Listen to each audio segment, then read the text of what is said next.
Ce n'est pas par des biens corruptibles, l'argent ou l'or, que vous avez été rachetés de la conduite superficielle héritée de vos pères.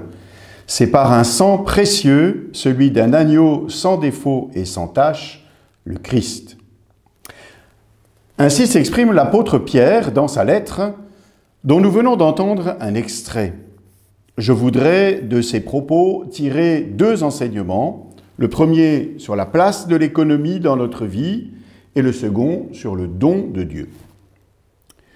Une des grandes questions qui surgit au cœur de cette pandémie qui nous frappe est bien celle de son impact sur notre économie. Nous le voyons bien, la propagation du virus et les mesures de confinement qu'elle a entraînées touchent de plein fouet toutes nos activités et tout d'abord l'activité économique.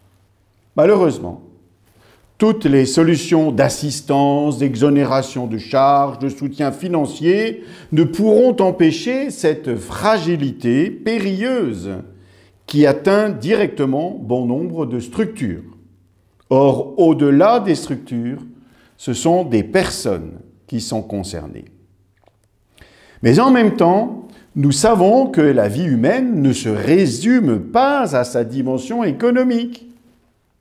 La limitation de nos sorties, par exemple, pour des achats de première nécessité, nous amène à reconsidérer l'essentiel.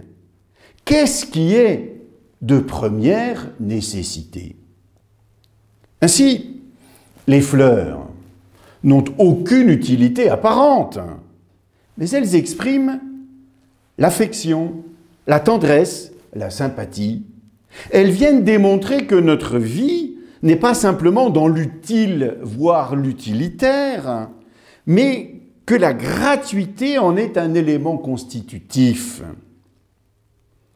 Il n'est qu'un luxe véritable, écrivait Antoine de Saint-Exupéry, c'est celui des relations humaines. Et parce que nos relations sont comme figées, pour éviter la propagation de la maladie, nous apprécions d'autant plus leur importance. La meilleure économie ne pourra jamais remplacer la richesse d'une amitié. Saint Pierre dit que nous avons été rachetés par le sang d'un agneau sans défaut, le Christ. L'expression nous surprend sans doute. Pourtant, nous avons conscience aujourd'hui encore que donner son sang est précieux pour sauver des vies. N'oublions pas ici que les Hébreux, nos ancêtres dans la foi, ont pu quitter l'esclavage en Égypte grâce au sang de l'agneau pascal apposé sur le montant des portes de leur maison.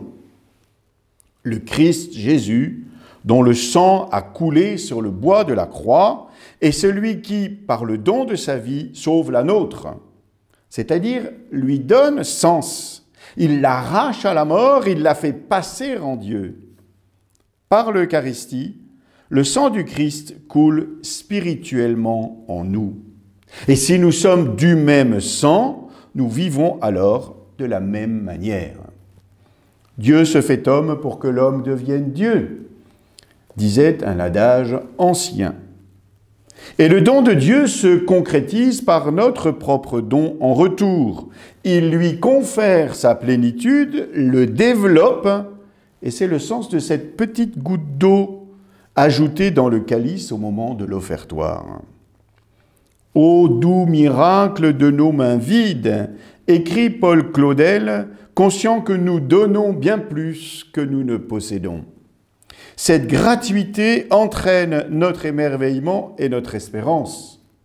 Et c'est ce merci qui nous est bénéfique. Il nous décentre de notre propre vie avec ses faiblesses, de notre enfermement sur nous-mêmes si mortifère. Deo gratias, disait-on en latin, grâce soit rendue à Dieu, ou en français moderne, Dieu merci.